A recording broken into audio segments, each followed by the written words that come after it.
Bonjour à toutes et à tous, bienvenue sur French Listen, le podcast où on décortique ensemble les mystères de la langue française. Je suis Sandra et je suis ravie d'être là aujourd'hui avec Bernard. Salut Bernard. Salut Sandra, salut à tous nos auditeurs. Franchement, je suis super content d'être là parce qu'on va parler d'un sujet qui, je pense, touche beaucoup de monde. Pourquoi c'est si compliqué de comprendre le français à l'oral alors qu'à l'écrit, ça va souvent beaucoup mieux? Ah oui, c'est une question qu'on reçoit tout le temps. Et honnêtement, même moi parfois j'ai du mal à comprendre certains accents ou quand les gens parlent super vite. Donc si vous vous sentez perdu à l'oral, vous n'êtes pas seul. Exactement. On va essayer de comprendre ensemble pourquoi il y a ce fossé entre l'écrit et l'oral et surtout, on va partager des astuces concrètes pour progresser. On commence ? Alors Bernard, toi tu dirais que c'est quoi la première raison pour laquelle l'oral c'est si compliqué ? Pour moi, c'est vraiment la vitesse. À l'écrit, on peut relire, prendre son temps, mais à l'oral, tout va très vite. Et puis, il y a les liaisons, les mots qui se mangent, les contractions. On n'a pas le temps de réfléchir. Oui, et puis à l'écrit, tout est bien séparé, bien clair. À l'oral, c'est comme si tout se mélangeait. Parfois, on a l'impression que les Français parlent une autre langue, non ? Mais carrément. Et puis, il y a aussi les expressions idiomatiques, les petits mots qu'on n'apprend pas forcément à l'école. Ça complique tout. C'est vrai que l'écrit, c'est plus formel. On utilise des phrases complètes, la grammaire était respectée. À l'oral, on coupe, on saute des mots, on fait des fautes, et c'est normal. Oui, et puis il y a des sons qui disparaissent. Par exemple, je ne sais pas devient je sais pas. Si on n'a pas l'habitude, on ne comprend rien. Exactement. Et puis, à l'écrit, on voit la ponctuation, les majuscules. À l'oral, tout ça disparaît. Il faut deviner où commence et où finit la phrase. Ah, la prononciation, c'est un vrai casse-tête. Il y a des lettres qu'on n'entend jamais, des sons qui se ressemblent. Parfois, même les Français se trompent. Oui, et puis il y a les fameux U et OU, les et E. Je me souviens, quand j'enseignais à des débutants, ils me disaient toujours que tout se ressemble. Et puis, il y a les liaisons obligatoires, facultatives, interdites. Franchement, qui s'y retrouve ? Personne, même pas nous parfois. On en parlait tout à l'heure, mais les contractions, c'est vraiment le cauchemar. Tu as devient t'as. Je ne sais pas devient je sais pas. Et les liaisons, ça change tout le rythme. Oui, et parfois on fait des liaisons qui ne sont même pas dans les livres. C'est très vivant, l'oral. Il faut s'habituer à cette musique, en fait. C'est ça. Et puis, il y a des régions où on fait plus ou moins de liaisons. Donc, même entre Français, on peut se surprendre. Ah, les accents. Bernard, toi qui viens du Sud, tu sais de quoi je parle. Oh oui, l'accent du Sud, c'est tout un poème. Mais il n'y a pas que ça. Entre Paris, Marseille, la Bretagne, la Belgique, le Québec, c'est un vrai festival. Et pour un apprenant, c'est déstabilisant. On apprend le français standard, et puis on tombe sur quelqu'un qui roule les R ou qui parle super vite. Oui, et même nous, parfois, on doit demander de répéter. Donc, il ne faut pas culpabiliser si on ne comprend pas tout du premier coup. Un autre piège, c'est le vocabulaire familier. À l'école, on apprend « Bonjour, comment allez-vous ?» Mais dans la rue, on entend « Salut, ça va ?» ou même « Wesh, ça roule ?» Oui, et il y a plein d'expressions qui n'existent qu'à l'oral. Par exemple, avoir la pêche, ça me saoule. Si on ne connaît pas, on est perdu. Et puis ça change tout le temps. Les jeunes inventent de nouveaux mots, les séries, les réseaux sociaux. C'est vivant, mais c'est dur à suivre. On l'a déjà dit, mais la vitesse, c'est vraiment un problème. Les Français parlent vite, mangent des mots, parfois, même moi, je dois demander de répéter. Oui, et puis il y a des gens qui parlent encore plus vite que la moyenne. Je pense à ma cousine, par exemple, on dirait qu'elle fait un marathon. C'est vrai, et puis à l'oral, on n'a pas le temps de réfléchir. Il faut suivre le rythme, sinon on décroche. Un truc qui aide beaucoup, c'est le contexte. Parfois, on ne comprend pas tous les mots, mais on devine grâce à la situation, au ton, aux gestes. Oui, c'est comme un puzzle. On n'a pas toutes les pièces, mais on arrive à voir l'image globale. Il ne faut pas paniquer si on rate un mot ou deux. Exactement. Et puis plus on écoute, plus on s'habitue à deviner, à anticiper. C'est un vrai entraînement. Alors, comment on fait pour progresser ? Déjà, il faut écouter beaucoup, et pas seulement des dialogues parfaits. Il faut écouter la vraie vie, les podcasts, les films, la radio. Oui, et il ne faut pas avoir peur de réécouter plusieurs fois. La première fois, on comprend 30%, la deuxième 50%, et à force, ça rentre. Et puis, il faut oser parler, même si on fait des erreurs. C'est comme ça qu'on progresse. L'écoute active, c'est super important. Ce n'est pas juste entendre, c'est vraiment essayer de comprendre, de repérer les mots-clés, les intonations. Oui, et parfois, il faut mettre sur pause, revenir en arrière, répéter à voix haute. C'est un vrai travail, mais ça paye. Et puis, on peut s'enregistrer, se réécouter. Ça aide à repérer ses propres difficultés. Un truc qui marche bien, c'est d'imiter. On écoute une phrase, on la répète, on essaye de copier l'intonation, le rythme. Oui, c'est comme les enfants qui apprennent à parler. ils répètent, ils imitent, et petit à petit, ça devient naturel. Et il ne faut pas avoir peur de se tromper. Plus on pratique, plus on progresse. On en parlait tout à l'heure, mais écouter différents accents, c'est essentiel. Il ne faut pas se limiter au français standard. Oui, et il y a plein de ressources, des vidéos, des podcasts, des films. Moi, par exemple, j'écoute RFI tous les matins et ça m'a vraiment aidé à comprendre les accents régionaux. C'est une super idée. Et puis ça rend l'apprentissage plus vivant, plus intéressant. Pour développer son oreille, il faut s'exposer régulièrement à la langue parlée.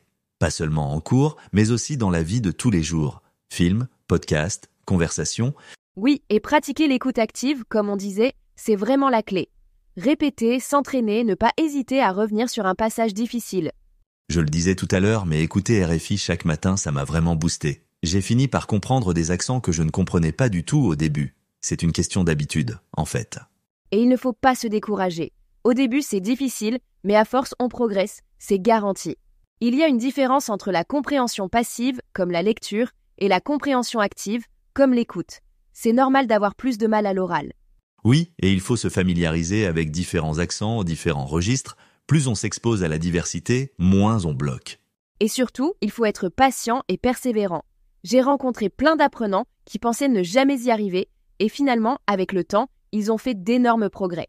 C'est vrai, il ne faut pas se comparer aux autres, chacun avance à son rythme. L'important, c'est de ne pas abandonner. Exactement. Et puis on est là pour vous accompagner, alors n'hésitez pas à partager vos expériences avec nous. Bon, on arrive à la fin de cet épisode. On espère que ça vous a aidé à comprendre pourquoi l'oral en français peut sembler si difficile et surtout qu'on vous a donné des pistes pour progresser. Oui, et rappelez-vous, c'est normal de galérer un peu au début. Avec de la pratique, de la patience et un peu d'humour, tout devient plus facile. Merci à tous de nous avoir écoutés. On se retrouve très bientôt pour un nouvel épisode de French Listen. Bernard, un dernier mot ? Juste, continuez à écouter, à parler, à vous amuser avec le français. À très vite. À bientôt tout le monde. Prenez soin de vous et surtout, écoutez du français. Salut Bernard. Salut Sandra, salut à tous.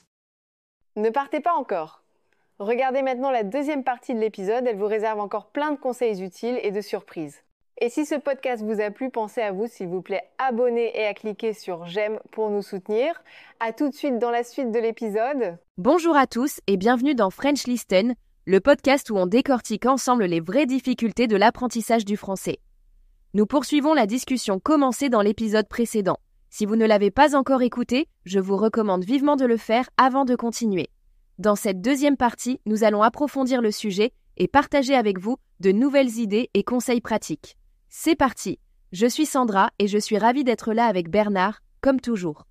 Salut Sandra, salut à tous. Franchement, j'attendais cet épisode avec impatience parce que, tu sais, c'est un sujet qui revient tout le temps. Pourquoi on comprend le français écrit, mais alors, dès que ça parle, c'est la panique. Ah oui, c'est le problème classique. On lit un texte, tout va bien, et puis on écoute la radio ou un podcast, et là, c'est comme si c'était une autre langue. Aujourd'hui, on va essayer de comprendre pourquoi et surtout comment progresser. On va partager des exemples, des astuces et peut-être même quelques anecdotes un peu embarrassantes, hein Sandra ? Oh, j'en ai plein, t'inquiète pas. Bon, on commence ? Alors, première question. Pourquoi c'est si dur de comprendre l'oral ? Moi, je pense que c'est parce que l'écrit, c'est figé. On peut relire, prendre son temps, alors que l'oral, ça va vite. Il y a des accents, des liaisons, des mots avalés. Exactement. Et puis, à l'écrit, tout est bien séparé, les mots sont clairs. À l'oral, on a l'impression que tout se mélange. Parfois, même moi, si quelqu'un parle super vite, je dois faire un effort. Mais oui. Et puis il y a les expressions, les tics de langage, on n'apprend pas ça dans les livres. Je me souviens, la première fois que j'ai entendu « je sais pas » au lieu de « je ne sais pas », j'ai mis un moment à comprendre. C'est vrai, et ça c'est typique du français parlé. On va en reparler, mais déjà, il faut accepter que l'oral, c'est une autre bête quoi. Un truc qui complique tout, c'est la prononciation. Parfois, on lit un mot, on pense savoir le dire, et puis à l'oral, ça ne ressemble pas du tout à ce qu'on imaginait. Ah, les fameuses liaisons. Par exemple, ils ont devient ils ont, vous avez devient vous avez. Et si on n'a pas l'habitude, on ne reconnaît pas les mots. Et puis, il y a les sons qui disparaissent. Genre, je ne sais pas devient je sais pas, comme tu disais. Ou même tu es qui devient t'es.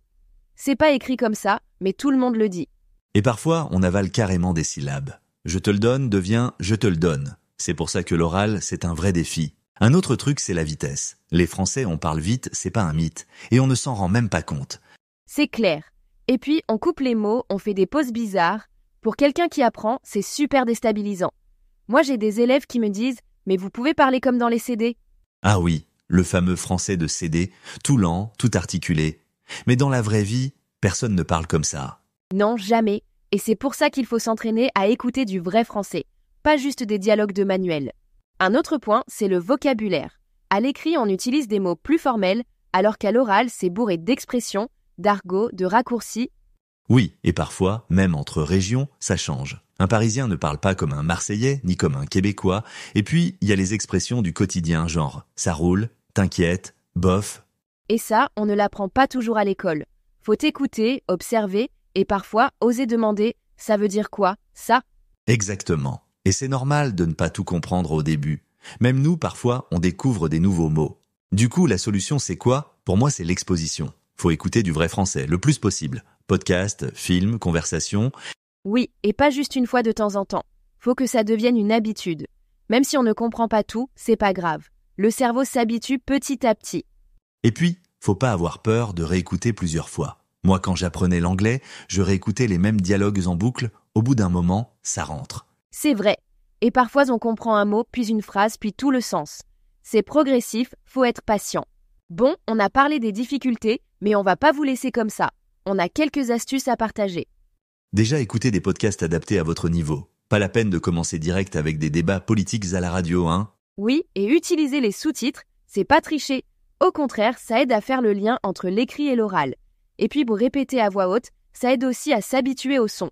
Et pourquoi pas enregistrer sa propre voix ? Ça permet de comparer, de s'améliorer. Même si on n'aime pas s'entendre, c'est super utile. Ah oui, je déteste m'entendre, mais c'est vrai que ça marche. Un truc important aussi, faut pas avoir peur de se tromper. L'erreur, c'est normal, c'est même nécessaire. Oui, et parfois on comprend de travers, on mélange les mots. Mais c'est comme ça qu'on progresse. Faut oser parler, même si c'est pas parfait. Et puis, la persévérance, c'est la clé. Faut continuer même quand on a l'impression de stagner. Un jour, on se rend compte qu'on comprend beaucoup plus qu'avant. C'est vrai. Et puis chaque petit progrès compte. Faut célébrer ça. Tiens Bernard, t'as une anecdote à partager ? Un moment où t'as galéré à comprendre l'oral, toi aussi ?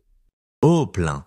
Mais la pire, c'était à Montréal. J'ai cru qu'on me parlait chinois alors que c'était juste du français avec un accent québécois et des expressions locales. J'ai rien compris pendant 10 minutes. Ah oui, les accents, c'est un autre monde.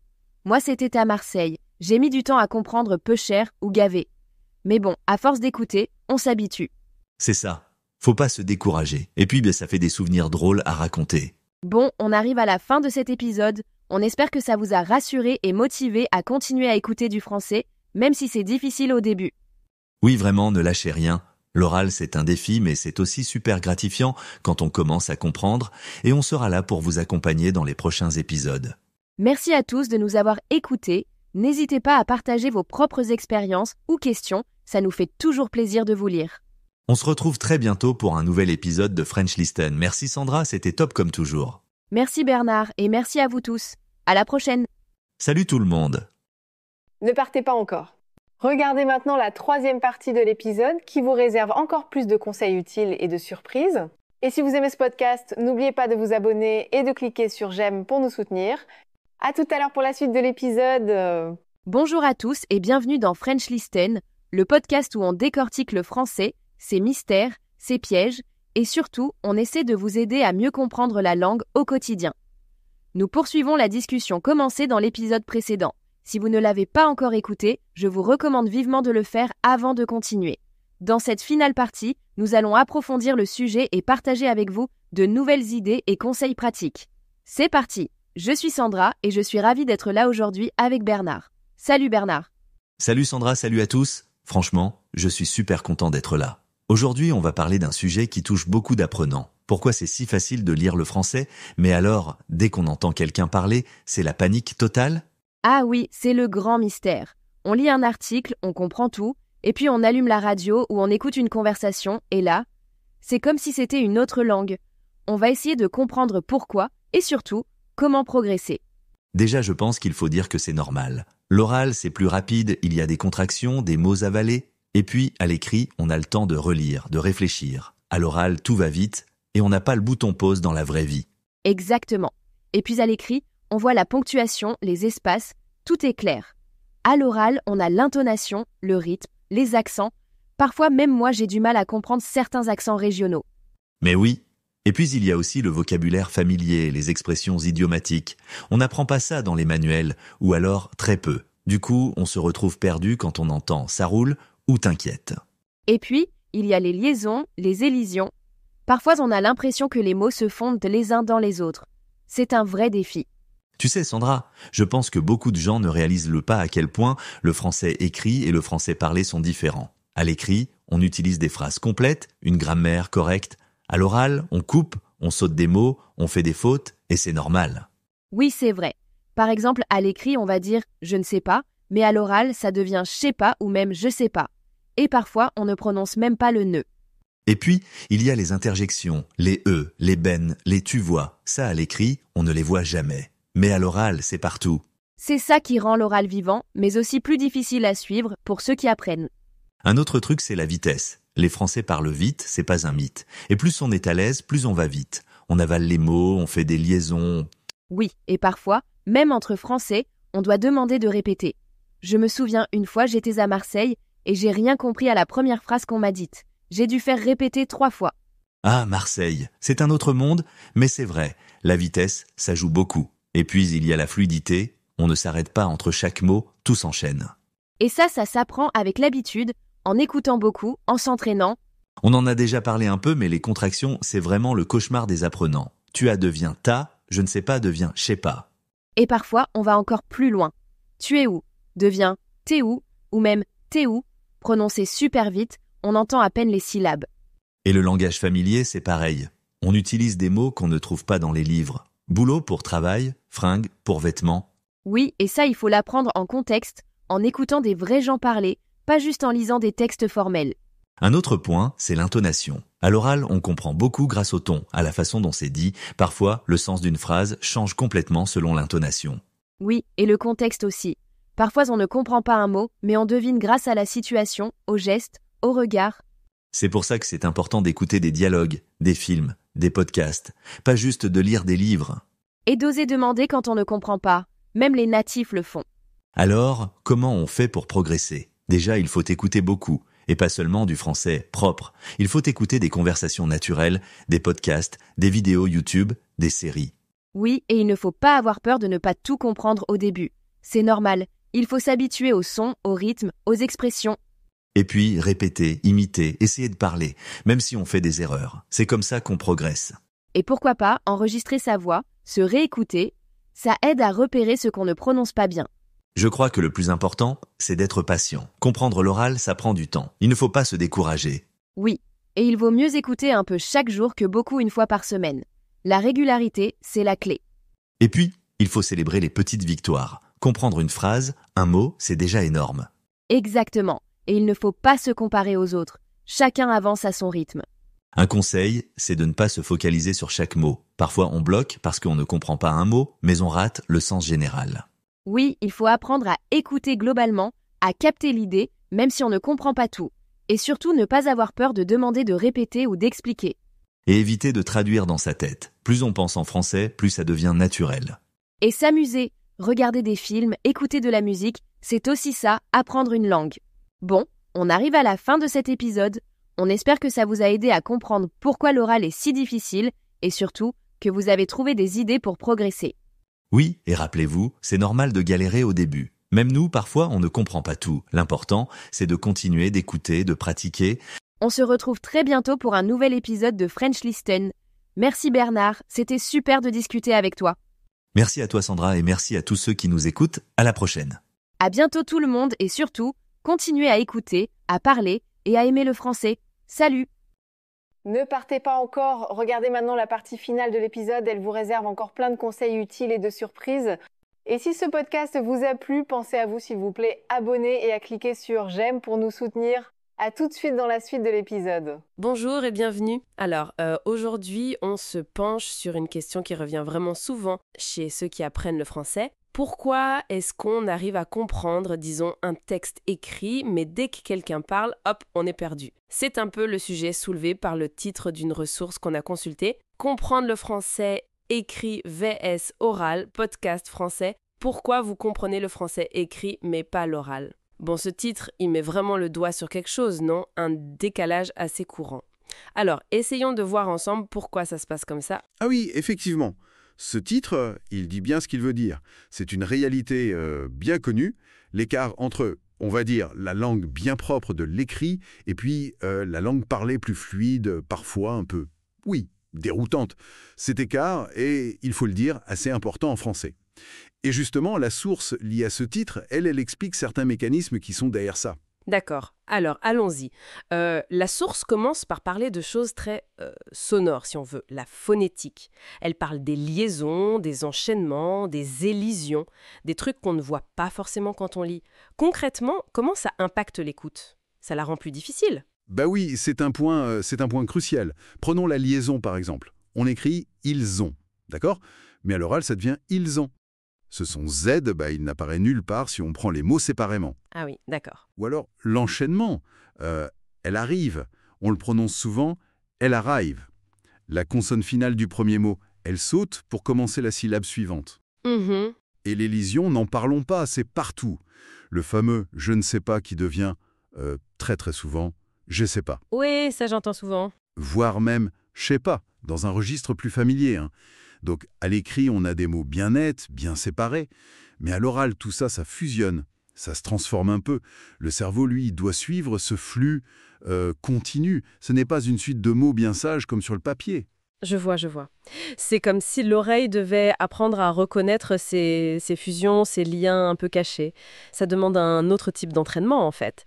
La source parle aussi d'autre chose, le rythme et la mélodie du français parlé. Ça aussi, ce serait différent de ce qu'on imagine en lisant. Absolument. C'est très différent. Le français écrit, ou plutôt le français qu'on enseigne parfois au début, il est prononcé syllabe par syllabe. Un peu. Un peu robotique, quoi. Oui, un peu scolaire. Voilà, scolaire. Mais le français parlé, le vrai, il fonctionne par groupes, des groupes rythmiques. Et l'accent important, l'accent tonique, il est à la fin du groupe, pas sur chaque mot. Si je dis « je vais à la boulangerie », l'accent principal, il est sur « ri ». C'est ce rythme d'ensemble, cette musique de la phrase qui peut perturber quelqu'un qui a l'habitude de tout décortiquer mot par mot. Et puis, il y a la vitesse, bien sûr. Souvent, on parle bien plus vite que les enregistrements pour débutants. D'accord, donc non seulement les sons changent un peu, mais toute la musique de la phrase est différente. Fascinant. Et la source ajoute encore un élément, c'est ça, le vocabulaire, les expressions typiques de l'oral. Exactement, tout à fait. L'oral regorge d'expressions idiomatiques, de mots du quotidien, parfois familiers, voire argotiques, des choses qu'on trouve beaucoup moins dans les textes écrits standards, disons. Comme par exemple? Des mots comme boulot pour dire travail, ou bouquin pour livre, ou des expressions comme « j'en peux plus », qui veut dire « je suis vraiment fatigué ». Et même la grammaire, elle peut être un peu simplifiée, un peu modifiée à l'oral. L'exemple classique, c'est le nœud de la négation qui saute tout le temps. On dit « je sais pas » bien plus souvent que « je ne sais pas ». Ah oui, c'est vrai. Tout ça, ça ajoute une couche de complexité pour quelqu'un qui a surtout appris avec des livres, des manuels. C'est fou de voir comment tout ça s'additionne. Les sons qui changent, le rythme différent, le vocabulaire plus informel. Ça crée cet écart qui peut faire un peu peur entre ce qu'on lit et ce qu'on entend. Et la source, elle dit bien que comprendre ça, c'est déjà un premier pas important, non ? Précisément. C'est vraiment la première étape. Il faut réaliser que ce n'est pas forcément un manque de niveau général en français. C'est souvent qu'on n'a pas été assez exposé ou pas assez entraîné à ces particularités de l'oral. Une fois qu'on accepte que l'oral a ses propres règles, différentes, mais pas illogiques, on peut commencer à écouter différemment, à adapter sa façon d'apprendre. Il faut vraiment se plonger dans le bain sonore de la langue réelle. Donc pour résumer ce que dit cette analyse, le défi de comprendre le français parlé viendrait d'une combinaison de choses. D'abord, la façon dont les sons se lient, se transforment dans la chaîne parlée. Ensuite, le rythme et l'intonation spécifique à l'oral.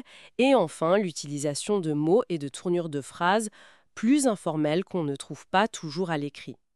C'est un vrai défi, c'est clair, mais l'idée, c'est que c'est surmontable si on s'y prend bien. Tout à fait. C'est une compétence à part entière qui se travaille, en plus de la compréhension écrite. Voilà. Et juste pour finir, une petite réflexion. Au-delà de tous ces aspects techniques qu'on a vus, est-ce que parfois ce n'est pas aussi notre propre attente? Cette idée qu'on a, peut-être inconsciemment, que l'oral devrait être exactement comme l'écrit. Est-ce que cette attente ne nous bloque pas un peu pour accepter et décoder la réalité de l'oral, qui est plus vivante, plus changeante? Bon, voilà une piste à méditer peut-être. Merci beaucoup d'avoir exploré ce sujet avec nous aujourd'hui.